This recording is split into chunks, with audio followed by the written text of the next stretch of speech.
시의회 의장님 모셨습니다. 정종재 광주광역시 행정부시장님 모셨습니다. 수정민 광주혁신추진위원회 위원장님 모셨습니다. 광주광역시의회 박미정 의원님 모셨습니다. 광주광역시의회 송형일 의원님 모셨습니다. 광주광역시의회 김광란 의원님 참석해 주셨습니다. 시의회 나현 의원님 참석하셨습니다. 네, 더 많은 분들이 참석해 주셨는데 시간상 일일이 소개 못해드린 점 양해 바라겠습니다. 그럼 광주광역시와 광주광역시의회 그리고 광주혁신추진위원회를 대표하여 광주광역시 행정부시장님 그리고 시의회 의장님 그리고 혁신추진위원장님의 인사 말씀을 듣도록 하겠습니다. 먼저 정종재 행정부시장님의 인사 말씀 드리겠습니다. 예산의 규모의 거의 한 38%입니다. 2조 원 이상이 사회복지로 들어가고 있습니다. 긍정적인 측면에 보면은 어려운 살림살이의 어려운 살림살이도 불구하고 우리 광주 지역의 복지 소외계층의 어려운 소외계층이 확대된다는 측면에서 굉장히 고무적입니다만은 또한 그 부분이 제대로 되고 있는가 한번 짚어볼 시점도 됐다. 것 같습니다. 아까 준비하는 대기실에서 하나도 더 정확하게 하나도 현실을 하기 위해서 공부를 열심히 하신 보고 제가 농담으로 던진 바 있습니다. 궁극적으로는 사회복지는 아침에도 박사님께서 이야기했습니다. 황 교수님께서 사회복지 큰 틀은 누구에게 무엇을 어떤 방식으로 전달할 것인가에 대한 고민을 끊임없이 해야 된다. 그래야 지속 가능성을 담보할 수 있다. 우리 이용섭 시장님께서도 취임한 지 1년이 다 돼가면 리얼미터 평가 결과 17개 시도에서 8위에서 1위까지 단박에 이렇게 쳐가지고 하는데 또 이용섭 시장님의 이 고공행진, 지지율 1위의 지속 가능성 그런 여러 가지 섹터가 있는데 사회복지 영역에서도 이 지속 가능성에 대해서 고민하고 더 나은 발전할 수 있는 오늘 논의의 장이 될 것으로 기대하지 않습니다. 그런 의미에서 시의회하고 혁신추진위원회 만든 이 자리는 상당히 의미가 크다. 나중에 논의 과정을 거쳐서 정책으로 제안되면 우리 시에서는 적극적으로 수용을 하고 그 과정에서 또 사회복지 강제하신 분들 또 수혜자들 또 다른 의견 수렴을 거쳐서 확정해서 긍정적이고 능동적으로 수용해서 추진하도록 하겠습니다. 대단히 고맙습니다. 항상 같이 다니고 있습니다. 예, 광주복지 어디로 어떻게 할 것인가. 정말 오늘 제1차 토론회 시간입니다만 정말 매우 중요한 시간인 것 같습니다. 무엇보다도 우리 의회에서 원래 보통 우리가 정책 간담회라든지 토론회를 하면은 어떤 결과물을 가지고 저희 의회와 상의하고 또 시와 상의하는데 처음부터 우리 환경복지위원회 우리 박미정 위원장님과 또 송영길 의원님 그리고 또 김강남 의원님, 나연 의원님 상임 의원님들이 아마 처음부터 함께 이 자리를 참여해서 여러분의 어떤 소중한 목소리를 담고 그리고 또 박미정 위원장님께서 아마 지금 함께 하고 계신 걸로 알고 있습니다. 그래서 정말 소중한 담론이 될 것으로 기대하고 있습니다. 저는 오늘 이 자료를 보고 깜짝 놀랐습니다. 대한민국 지금 나름대로 복지 선진국이다. OECD 복지 선진국으로서 가고 있는데 노인 빈곤율이 OECD 어떻게 보면 꼴찌라는 이야기를 책을 통해서 지금 알았습니다. 그리고 지금 3년간 강주의 자살률이 550명 그리고 작년에 정신보건센터에서 상담한 상담 내용 중에서 자살과 관련된 그런 분들이 약 한 4,000명 이상이 자살과 관련된 그런 상담을 했다는 소식에 좀 충격적으로 다가오고 있습니다. 어떻게 보면 저는 이 시점에서 대한민국 복지도 중요하지만 우리 광주 복지 현 지역 주소를 냉철하게 한번 판단해보고 과연 복지비가 2조 원 이상 들어가고 있는데 우리 과연 복지는 어느 정도까지 와 있는가? 그리고 여러 가지 어떤 분배 문제, 복지의 현 단계를 좀 냉철하게 진단해서 앞으로 광주 복지비의 새로운 어떤 정책을 세워 나갔으면 좋겠다 그런 생각을 해봅니다. 그리고 이 영자가 나왔기 때문에 며칠 안 남았습니다. 이제 7월 12일 날 저희들이 이제 계획을 하면 7월 28일까지 17일간 세계 5대 메가 스포츠인 세계 수영선수권대회가 빅골 강주에서 열리고 있습니다. 우리 복지 가족 여러분들도 좀 큰 관심을 가져주시고 여러분이 보고 있는 이 인형이 수달입니다. 마스코트. 그래서 수영의 달인. 그리고 또 우리 복지 가족 여러분 하시는 일이 좀 술술 달달 잘 풀렸으면 좋겠습니다. 그래서 수달입니다. 항상 건강하시기 바랍니다. 감사합니다. 광주혁신추진위원장을 맡고 있는 주정입니다. 오늘 여러분 바쁘신 중에도 이렇게 저희 복지혁신 포럼에 참석해 주셔서 감사를 드리고요. 이제 앞에 김동찬 위원님께서는 세계 수영선수권 대회를 홍보했는데 저는 광주혁신추진위원회를 좀 홍보를 해야 될 것 같습니다.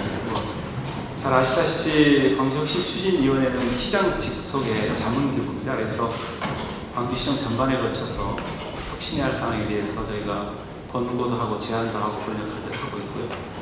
그동안에 저희가 이제 작년 11월에 출범했습니다만 7번 정도 광주시정에 대해서 혁신 방안을 제시했습니다. 특히 이제 공공기관 혁신 방안 그리고 시립예술관 활성화 방안 등에 대해서 제가 좋은 의견을 제시했고요. 그것들이 지금 현재 광주시가 정책으로 받아들여서 시행을 하고 있습니다. 그리고 저희 혁신추진위원회는 그게 제대로 지금 시행이 되고 있는지 계속 점검하고 저희가 또 독려하고 있는 상황입니다. 그래서 오늘 우리가 이제 복지혁신 포럼을 열게 된 계기로 광주의 복지정책에 대한 방향을 설정하고 저희가 이제 시정에 혁신 방향을 제시하려고 하는데 그 과정 속에서 관계자들 또 종사자들 그리고 시민들 의견을 좀 충분히 수렴하는 게 필요하다 싶어가지고 이런 자리를 마련했습니다.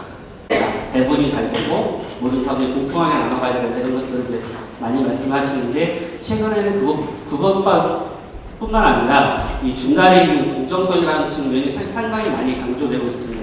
청년들이 관련된 취업이라든가 불평등 문제가 나오면서 이 모든 사회에서 있는 기회라든지 기회 불평등을 최소화시키면서 그 결과가 좋게 나와야 되는 게 바람직하지 않냐 이런 얘기들이 많이 나오고 있고요. 최근에 아마 밑에 보시면 포용성장이라든지 혁신적 포용국가라는 말씀들은 많이 들어보셨지만 포용복지라는 말을 잘 쓰진 않았습니다. 복지부에서도 처음 이제 국정과제를 만들 때 포용복지라는 개념을 썼지만 주로는 포용성장에 방점을 찍고 있었고 작년 말부터는 혁신적 포용국가라는 말씀을 이제 많이 하고 있는데 그래서 최근에 이제 복지부 쪽에서도 사람들이 이제 포용성장이라든지 혁신적 포용국가를 많이 인지를 하고 있는데 포용복지에서는 잘 모른다 이렇게 인식을 하고 있기 때문에 올해쯤에 이제 국제적인 세미나라든지 이런 석학들을 모셔서 예전에 아마 기억하시겠지만 김대중 정부 처음 도입할 때 생산적 복지라는 걸 하면서 국제 큰 세미나를 한 바가 있습니다. 그 당시 이제 학문적으로도 생산적 복지라는 말이 없었을 때 유명한 석학들을 모셔서 생산적 복지가 뭐다 이렇게 하면서 이제 우리나라가 이제 이런 우리나라가 복지가 이렇게 시작하는구나 이렇게 설명했듯이 현 정부에서도 지금 포용복지라는 말을 썼는데 외국의 주요 기관이나 이런 데서는 주로 성장만 많이 나오기 때문에 포용복지를 좀 국제적인 석학이나 우리 연구자들이 같이 모여서 이 포용복지를 다시 한번 좀 알리는 이런 작업을 하자는 것들이 올 하반기쯤에 지부 쪽에서 인상을 하고 있어서 그 추진하는 그 과정 속에서 있었던 중요한 우리 연구에서 있었던 내용들을 말씀드리고자 합니다. 그리고 이제 정책기획위원회에서는 또 별도로 지금 비전 2045라고 해서 아마 다음 주부터 중간 보고만 하면서 아마 예지라든지 보고할 예정인데 별도로 사회정책이라는 복지가 아니라 복지를 더 포괄하는 사회정책 분야라는 측면에서 비전 2045가 이제 만들어지고 있고 아마 하반기에 그게 나오면 이 포용복지 개념과 비전 2045가 어떻게 연계될 것인지가 곧바로 보여지지 않을까 생각해 볼 수 있습니다. 아마 2000년 이후 복지정책은 많이 아시기 때문에 넘어간다고 기본적으로는 김대중 노무현 정도 아시겠지만 기존의 성장국제 국가에서 처음으로 패러다임 전환을 하면서 복지정책, 사회정책이 되게 중요하다 이런 것들을 많이 강조한 바가 있고, 그래서 나름대로 많은 사회복지 정책들을 만들어냈는데, 그 이후에 이제 약간 보수 정권에서는 이런 복지 쪽보다는 시장 개혁을 좀 활성화하는 이런 쪽으로 강점을 지키면서 약간 정체되는 이런 것들도 있었는데, 그래도 약간 말씀드린 생산적 부분이 있고, 대표적으로 기초생활보장제도가 아마 큰 강점을 쥐었다고 볼 수 있고요. 참여복지도 그렇고, 마침 이제 박근혜 정부에서 그래도 이제 복지를 위해서 크게 나름대로 국민들한테 인지를 이렇게 복지가 중요하고 우리가 국가로부터 세금을 내면은 뭔가 받을 수 있다 느낀 게 결국에 이제 무상급식이라든지 무상복이라든지 이런 것들이 이제 대의면서 사람들이 인식을 하게 되고 복지를 주면 그것이 그냥 단순히 쓰고 없어지는 게 아니라 결국에 우리 아이들이라든지 우리 어르신이라든지 이런 걸 통해서 나한테도 돌아온다 하는 인식이 좀 나름 이제 국민들한테 인식이 될 수 있던 것들이 좀 박근혜 정부에 있었던 얘기를 할 수 있고, 이것이 지금의 우리가 복지정책을 좀 많이 확대하는 데 큰 기여를 하지 않을까 이렇게 생각해 볼 수 있고요. 근데 지금 한 20여 년 동안 여러 가지 4개의 정부가 지나가면서 나름 복지정책을 상당히 많이 확대해왔다 하는데도 불구하고 보시다시피 작년에 이제 언론에 많이 보시면 가계동향 통계청 조사를 보면 1분위는 빨간색으로 보듯이 거의 마이너스 소득을 크게 보이고 있고, 반대로 5분위 같은 경우는 꽤 높은 수도를 보이면서 역대 최고로 이제 분배가 되게 악화됐다 이렇게 좀 나왔는데요. 이거를 저희들이 지금 통계청과 복지부가 이 표만 가지고서 지금 한 1년을 분석해봤는데, 이걸 잘 해석해 보시면 실제로 이렇게 되진 않고 국제 기준에 맞춰서 다시 한번 그려보면 실제로 1분위 소득이 마이너스이긴 마이너스지만 저렇게 많이 떨어지지 않았고, 또 반대로 5분위도 저렇게 많이 올라가진 않고 약간 좀 갭이 좀 줄어드는 형태로 나타날 수 있다 보고, 이 표를 다시 해석한 게 이제 지난번 VRP 있어서 재정전략회의에서 이걸 분해를 해보면 1분위가 어떻게 분해가 되냐면, 빨간색이 어떻게 분해가 되면 7대3으로 분해가 됩니다. 70%는 거의 어르신들 노인으로서 계속 가난하시고 1분에서 벗어나지 못한 분들, 이런 분들이 보이고 있고, 결국에 소득이 가장 많이 떨어지신 분들은 나머지 30%라고 할 수 있는 중고령층에 해당되시는 분들과 임시일용직 계신 해당되시는 분들, 최근에는 아마 청년층 이런 분들이 이제 결국에 나머지 떨어진 30%를 차지하게 되는데, 실제로 이분들의 소득을 보면은 노인 같은 70%에 해당되시는 노인분들은 월 소득이 거의 한 60만 원대를 계속 유지하고 있다 그러면 30%에 해당되는 임시일용직이나 중고령층 이런 분들은 1분기 때는 소득이 거의 아마 180만 원. 지금 정책을 좀 바꾸자. 오늘 패러다임 전환처럼 여기도 패러다임 전환해서 사회정책 중심으로 가지고 복지라든지 교육이라든지 노동이라든지 이런 것 중심으로 가지고 나온 게 작년 9월달에 있었던 거고, 지금 이걸 기반으로 해서 아까 말씀드린 비전 2045까지가 쭉 연결된다 볼 수 있습니다. 대표적으로 낙수효과라는 이런 말들이 거의 맞지가 않기 때문에 좀 더 많은 사람들이 혜택을 받을 수 있는 걸로 나가자 하는 것을 볼 수 있고요. 그리고 외국에서 지금 보고 있는 말들은 소형성장이라도 지금 파란색 걸 그랬듯이 모든 국민이 같이 나눌 수 있는 이런 것들이 나가자는 것들이 소형성장이라는 이 속에서 소형복지는 어디까지 갈 것인가 이런 것들이 최근에 논쟁이라고 있습니다. 이게 작년 9월에 나왔던 이 그림은 올 2월달에 저희 우리 연구뿐만 아니라 경제인문사연구라고 한 26개 연구기관들이 모여서 여러 가지 연구단을 만드는 그 중에 하나가 이제 소형성장 연구단이라고 하는데, 거기서 연구된 것들이 혁신적 소형국가라든지 이런 것들 나오고 있고, 궁극적으로 지금은 4차 산업혁명이 가기 때문에 이 모델 속에서 가장 중요한 것은 역량이라서 국민, 50대 분들이 다 임시적으로 떨어지면서 소득이 떨어지기 때문에 그분들을 어떻게 교육을 시켜서 더 좋은 안정적인 일자리를 옮기고 소득을 올릴 것이 하는 것들이 지금 가장 이 혁신적 포용국가라든지 포용성장 모델에서 많이 논의되는 것이라고 볼 수 있고요. 우리 연구원에서는 주로 이런 식으로 소득보장이라든지 서비스 이런 것들이 좀 잘 정리될 필요가 있다, 확대될 필요가 있다는 것들을 강조하고 있습니다. 그래서 이런 그림을 통해서 이건 지금 약간 수정이 되게 해야 되는데요. 소득주도 성장이라든지 혁신제 이런 것들이 일자리가 만들어지고, 그리고 교육 통해서 좀 안정적으로 좀 일할 수 있도록 도와드리고, 결국에 궁극적으로는 사회정책과 서비스 이런 것들을 통해서 복지가 확대되는 이런 것들이 나갈 필요가 있지 않을까 해서 좀 그림을 그리고 있습니다. 아까 말씀드린 대로 이제 2월달에 있는 대국민 보고에서는 사회정책 향후 어떻게 하겠다는 것을 이런 그림 속에서 아마 향후 강의가 그림이 되는데, 여기서 이제 중요한 것은 공정이라는 개념이 또 강조되면서 주의 불평등이나 이런 것들을 해소하고 모든 사람들이 공정하게 분배를 같이 나눌 수 있는 사회가 가겠다 하는 것들이 정부가 좀 추구하고 있는 방향을 볼 수 있고요. 이런 복지부에서도 이제 사회보다 5개년 계획을 세우면서 역시 이런 패러다임 속에서 나름 이런 계획을 세웠다고 볼 수 있습니다. 시간이 없는 궁극적으로는 포용이라는 개념이 언뜻 보면 한자적으로 보면은 아이를 어머니가 케어하는 돌보리는 형태이기 때문에 이대로 보게 되면 이제 시혜정령으로 볼 수 있기 때문에 원래 포용복지가 추구하는 배제에 좀 반대되는 개념이기 때문에 이걸 좀 더 확대해서 크게 볼 필요가 있다 이렇게 느낄 수 있고요. 그 속에서 아까 현 정부가 말하고 있는 공정성이라는 개념이 좀 더 이 속에 포함되어야 된다.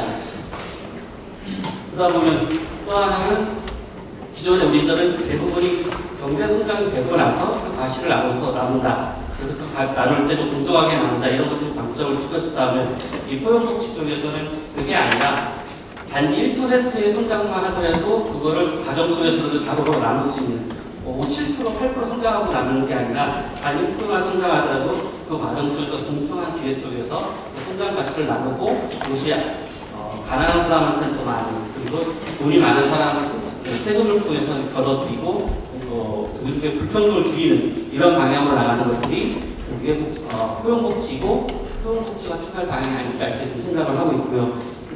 그래서 궁극적으로는 복지를 하다 보면 많은 사람들이 얘기하는 게 돈은 어디서 가져오냐 이런 말씀을 많이 하시듯이 좀 이제 그동안에 많이 가져가신 고소득층 이런 분들한테는 세금을 통해서 불평등을 완화하는 방향으로 가야 되고 그 다음에 취약계층이나 이런 분들 같은 기초생활보험이나 공급보호나 사회서비스 이런 것들을 통해서 보호가 강화되도록 하는 것들이고 그 다음에 중간계층 같은 경우는 최근에 많이 아시겠지만 주거비라든지 의료비라든지 교육비 이런 것들 때문에 상당히 어려움을 겪고 있기 때문에 이런 지출 부담을 줄여주는 식으로 주거비에 대해서는 이렇게 나오지 않겠죠.